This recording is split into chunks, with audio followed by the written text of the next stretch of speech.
The 2024 NFL Draft has come and gone, so here's my take on what every team did. Starting with the team that had the #1 overall pick, the Chicago Bears. I mean, it's a hard pick to mess up. You need a quarterback, there's a generational talent available at the position. Should be easy, right? Well, I don't like to assume anything with the Bears, but they got it right. They took Caleb Williams, then they got a new weapon for him, and even sprinkled in some O-line depth. They also took a punter, which was a little weird, but we don't have to talk about that. I'm excited to see what Caleb can do in Chicago. And for anyone that's worried about him being a little fruity because of his painted nails or his pink phone case, just a reminder that the greatest quarterback of all time wasn't exactly the picture of masculinity. The Washington Commanders got their new quarterback with the #2 overall pick, and he decided to wear a very similar suit to what RG3 wore when he got drafted to Washington. Which feels like a bad omen, but whatever. Another no-brainer sort of pick. The Commanders needed a quarterback, and they got Jaden Daniels, who's a human highlight reel at the position. And outside of him, they spent their other early picks improving their defense, which is good, because they were expected to be one of the better units in football last year and ended up being literally the worst in the league.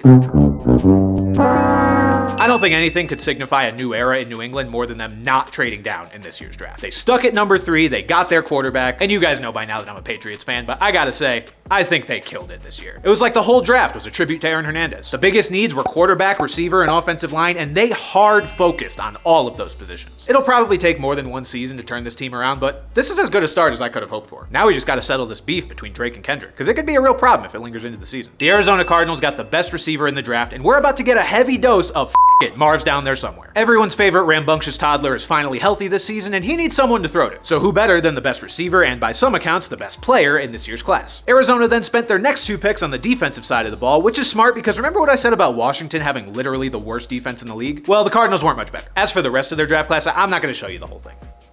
Alright, fine, just the tip. Much like the Cardinals, the Los Angeles Chargers desperately needed a receiver, and wow, that's a big receiver. Just kidding, they took offensive tackle Joe Alt at #5, which isn't a bad pick, especially for Jim Harbaugh's agenda of having more runs than I do after eating Taco Bell, but it still left Justin Herbert without someone to throw to for the 5 times a game he's allowed to do so. Lucky for the Chargers, they got Ladd McConkey in the 2nd round, and they took some swings at Brendan Rice and one of Harbaugh's old pals, Cornelius Johnson, in the 7th. Also, I'm getting way too excited for Kamani Vidal in fantasy football, and no, you can't stop me. Alright, the New York Giants. Surely they've realized by now that Daniel Jones is not their quarterback of the future. Which means at #6, they'll definitely select a receiver for him to miss. Cool. Look, I like Malik Nabers as much as the next guy. I just would also like him to have a quarterback who's not going to be playing for the Arlington Renegades in 2 years. When it comes to the Giants, if you polish a turd, it's still a turd. And unfortunately for Malik Nabers, he's being used as the polish. He'll be fun to watch, and I'm sure he'll have some highlight plays. They're just going to have big Chris Paul hits a huge 3 to cut the lead to 42 energy. The Tennessee Titans love them some meat. They took Peter Skoronski last year and now JC Latham this year as they try to build an offensive line that could make even the most mediocre quarterback look pretty good. That's not to say that Will Levis is mediocre, but since we don't know if he's anything more than that yet, a good offensive line will definitely help. Plus, this ancient receiving core probably needs a little extra time to get open. I mean, come on, an average age of 30 between Hopkins, Ridley, and Boyd? If they don't start allowing walkers on the field, the Titans might be in trouble. The Atlanta Falcons were dead last in pass rush win rate in 2023, and instead of drafting a defensive player to help with that and contribute to what you would assume are Super Bowl aspirations after signing Kirk Cousins, they drafted a quarterback. Why? Because the Falcons are more concerned with not being terrible than they are with being the best. And to them, this gives them a quarterback that will prevent them from being terrible after Kirk leaves. Because of course, they're worried about that instead of the opportunity that's right in front of them. They're clearly content with the Kirk Cousins era resulting in a couple division titles and maybe a playoff win or 2. Super Bowl though, not really their speed. My guess is 28-3 broke their spirit so badly that they don't even want to get back there. Can't get your heart broken again if you never give yourself the opportunity. Smart strategy.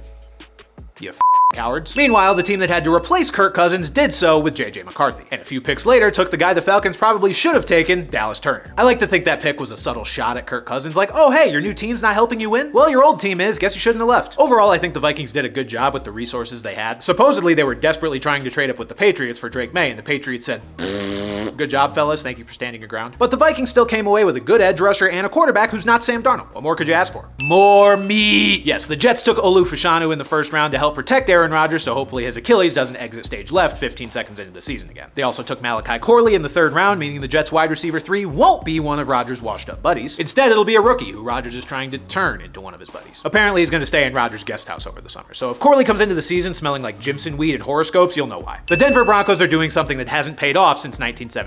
That is betting on Knicks. The more I sit with this pick, the more I start to understand it. I mean, it's not anywhere near as stupid as the Falcons taking Penix. I just didn't like it because it felt too early. But if it's true that the Rams would have taken him at 19, then there wasn't much room to trade back anyway. And anything's better than having to start Zach Wilson. So they got Nix, they paired him with his old college receiver, and if their retooled passing game doesn't work out, they can just give the ball to this freak of nature they got in the 5th. Dude looks like he'd rip your leg off and beat you with it. Go, go, Bowers Raiders! Da-na-na-na-na. Sorry. Yeah, Brock Bowers went to the Raiders. Didn't really see this one coming. I mean, there were no quarterbacks available, so they couldn't address their biggest need, but I also didn't expect them to address something that wasn't a need? I mean, they took Michael Mayer in the second round last year, and he's no Bowers, but he's pretty good. I don't know. I guess there's something to be said for just taking the best player available. It's just still kind of weird. Maybe I'm just mad he didn't go to a more fantasy-friendly destination. Or maybe the Minshew-Bowers stack is going to lead people to championships. Who knows? The Saints might be in cap jail, but luckily the Warden still allowed them to make draft picks. Not sure how they're going to afford them, but we'll worry about that later. They got Taliesin Fuaga in the first and Kool-Aid McKinstry in the second, but maybe the most notable pick was Spencer Rattler in the fifth. Because I don't know how much longer the Saints or their fans are going to tolerate watching Derek Carr play quarterback. Will Rattler ever hit the upside he once had as the potential first overall pick? Maybe not. But he doesn't have to. He just has to be better than a broken down car. It's got flat tires, the engine's on fire, there's rats living in the trunk, all that. Sorry, you gotta let me make these car puns while I can, because he's gonna be out of the league soon. The Colts apparently want to get passed on all year because they passed on drafting a cornerback to help their pitiful secondary. Now, getting maybe the best defensive player in the class isn't a bad consolation prize. I just have some questions about the approach when every other team in the division is designed to be pass happy. But I guess you can't pass if Latu puts you on the ground first, so two schools of thought. And speaking of pass happy, the Colts are gonna run a lot, but getting A.D. Mitchell to go with Michael Pittman as weapons for Anthony Richardson is pretty sexy, I can't lie. The Seahawks had maybe my favorite draft out of any team. Not because they took Byron Murphy to anchor their D-line, not because they took a dude from the D2 Findlay Oilers, okay, maybe a little because of that, but mostly because they took Christian Haynes from the best school in the country, the University of Connecticut. Your back-to-back NCAA basketball national champions. Now, the football pedigree could use a little work, but Haynes is a good egg. He's been a highly regarded prospect for a long time, and I'm excited to see how he transitions to the NFL. And yeah, I guess getting the best defensive tackle in the draft is cool too. While my boy Christian Haynes is going to work to protect his quarterback, the Bengals got someone new to protect their quarterback. They took Amarius Mims, 6'8", 340 out of Georgia to keep Joe Burrow unharmed. Now, is Mims going to be able to prevent Burrow from snapping his wrist in half on a throw where there's absolutely no one around him? Probably not, but it might make him feel safer. They also drafted T. Higgins' eventual replacement for when he gets traded or walks in free agency, and they took 2 shots at finding Mike Gesicki's eventual replacement when he sucks for the 3rd year in a row. I mentioned this in my biggest needs video, but the Los Angeles Rams have a massive Aaron Donald-sized hole to fill on their D-line. And while I don't think they filled it because that's impossible, they put a little jelly in their defensive donut. They pillaged Florida State for both Jared Verse and Braden Fisk, and then shifted their focus to the offense and making sure they don't kill Kyron Williams. In an era where bell cow backs are basically extinct, the Rams ran that boy into the ground. He basically never came off the field, and in fairness, I wouldn't take him off the field either if my other options were Royce Freeman, Darrell Henderson, and Ronnie Rivers. Blake Corum should provide enough relief that Kyron won't just be a pile of dust by the end of the season. The Pittsburgh Steelers are employing a revolutionary strategy when it comes to getting the most out of Russell Wilson or Justin Fields. They're actually investing in the offensive line. Crazy, I know. Troy Fautanu in the first and Zach Frazier in the second should give them a much better shot at maximizing the production of whichever quarterback they end up rolling with. And then they got Roman Wilson in the third, and if I know anything about the Steelers and their ability to find receivers in the middle rounds of the draft, Wilson's definitely about to be a Pro Bowler. The Miami Dolphins took Chop Robinson in the first round, and while that's a nice pick, what really caught my eye was their 4th round pick because it was just so hilariously on brand. The Dolphins are basically just trying to clone all their skill players, stacking up twitchy fast dudes like they're Infinity Stones. And if Jalen Wright turns out to be the 5th one, we might be in trouble. It's one of those picks that you look at and you're like, you definitely didn't need that, but you also know he's going to be a monster for them. Raheem Mostert and Devon Achane combined for 8 touchdowns in a game last year, and this pick has me thinking the Dolphins want even more from their backfield. Lucky for the Broncos, Miami's not on their schedule this year. You know, you would think Eagles would be pretty adept at handling things in the air. But not these Eagles, they got assaulted through the air all season long. In fact, the only team that allowed more passing yards was the certifiable dumpster fire known as the Washington Commanders. So Philly took a year off from drafting players exclusively from Georgia and restocked their porous secondary so they don't get Pearl Harbored every week. Getting both Quinyon Mitchell and Cooper DeJean is a haul, even if DeJean is pigmentally challenged for the position. Also, in last year's video, I made a point to shout out Devon Achane because he's really good and that aged pretty well. And I want to do the same thing this year for another Texas A&M player, and that's Ainias Smith. I'm telling you, you will hear his name on Sundays. He's too good of a player to not make an impact in some way. Maybe not to the level of Achane, but still an impact. The Jacksonville Jaguars know what you know, what I know, and what everyone else knows, and that is that Gabe Davis is Mitty McMiddington. Seems like they have buyer's remorse, just like anyone who's ever bought anything from TikTok Shop. Okay, maybe buyer's remorse is harsh since the guy hasn't even suited up in his new number that's way too cool for him yet. But either way, the Jags recognize that they still needed more help in their receiver room. Enter Brian Thomas Jr., who basically has the same skill set as Gabe Davis, but Jacksonville's just hoping he'll end up being,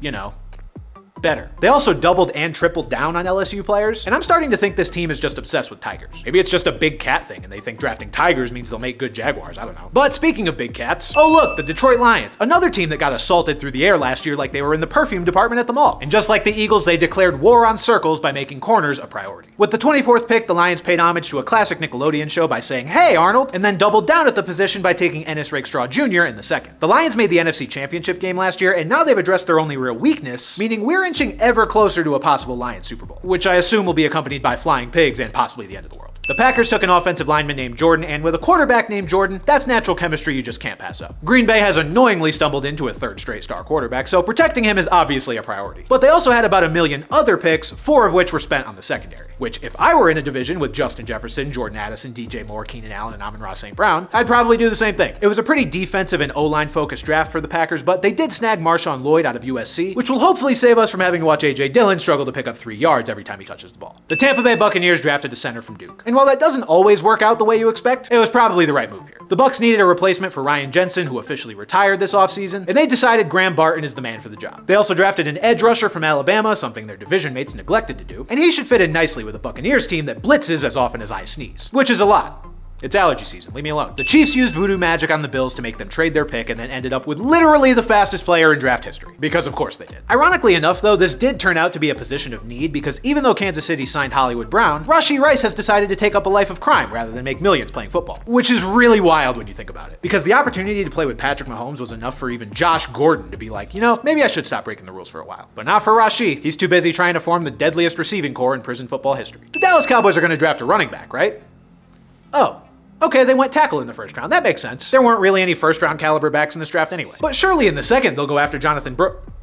Oh, he got taken by the Panthers. Well, that's okay. There were plenty of other backs available, and they took none of them. Okay, got it. I don't know if Jerry just wanted to be contrarian because he knows everyone was expecting him to draft a running back, but he probably should have, at some point, somewhere, because barring a trade now, they're rolling into the season with a committee of Rico Dowdle, Royce Freeman, and 80-year-old Zeke. A backfield so depressing, fans might actually miss Tony Pollard and his one good leg chugging along for 60 yards a game. The Baltimore Ravens drafting Nate Wiggins is another reminder that the NFL is loaded with receiver talent. Earlier, I went over all the great receivers in the NFC North. Well, the AFC North has their fair share of aerial demons too. Trying to slow down Jamar Chase, T. Higgins, Amari Cooper, Jerry Jeudy, and George Pickens is a full-time job. And guess what, Nate Wiggins? You have been promoted. Baltimore had the best scoring defense in the league last year, and they're trying to make sure that doesn't change. Oh, and they also drafted a lineman who has the name of an evil billionaire in a superhero movie, so that's fun. I'm watching you, San Francisco. I don't trust you for a second. As soon as the offseason hit, we were hearing rumors that Brandon Ayuk could be traded, and then we get to the draft and it's Debo that could be traded, or it could still be Ayuk, but you're denying it the whole time, and then you go out and spend your first-round pick on a receiver and pick up another one in the 4th. Anyone with an IQ higher than Debo's jersey number could see what's going on here. Pearsall's a great fit for this offense and should be a lot of fun to watch when he gets his shot. Question is, will he have to wait till next year, or will the Niners be proactive and move one of their guys now? If they still want to move one now, I know a team that might be interested.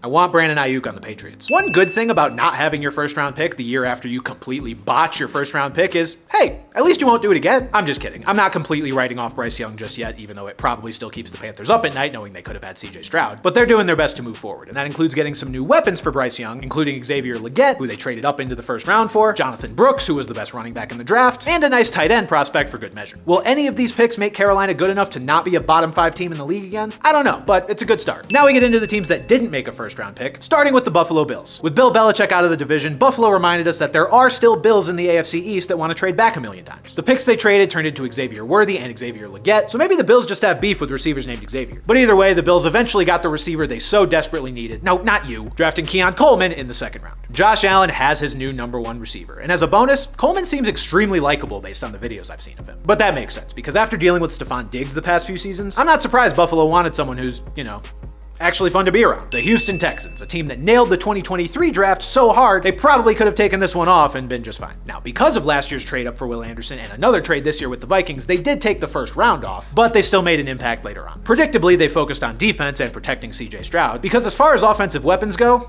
yeah, they don't need any more. This offense was already a light show, and now that they have Stephon Diggs and replaced Devin Singletary with Joe Mixon, it's going to be a light show with an epilepsy warning. I guess all light shows probably have epilepsy warnings. Well, this one should have a super epilepsy warning. And finally, the Cleveland Browns, the team that almost single-handedly fueled the Texans' immediate rebuild. I think the most fun part of the Deshaun Watson experiment in Cleveland is they had to give up all their draft picks just to get a guy who's basically a glorified Taylor Heineke. Well, it's fun for us outsiders, at least, not so much for Browns fans. Anyway, they made their first pick late in the 2nd round, taking Michael Hall Jr. out of Ohio State, adding some depth to one of the best defenses in the league. And then they took an offensive lineman in the 3rd who's also a depth piece, and then they took a wide receiver. Also a depth piece. Yeah, the Browns probably had the most boring draft out of anyone, but it's hard to do anything too exciting when you traded your first rounder for a creep. Oh well, there's always next year, and I know Browns fans are very familiar with that concept. But there you have it, my take on what every team did in this year's draft. Let me know in the comments how you think your team did in this year's draft and what you're expecting from them this upcoming season. And if you enjoyed the content and you haven't already, do me a favor and click that like button, click that subscribe button, and if you're feeling frisky, ring that bell so you never miss an upload. All that stuff helps me out a lot. But that'll do it for this video, so as always, thank you guys for watching, and I'll see you next time.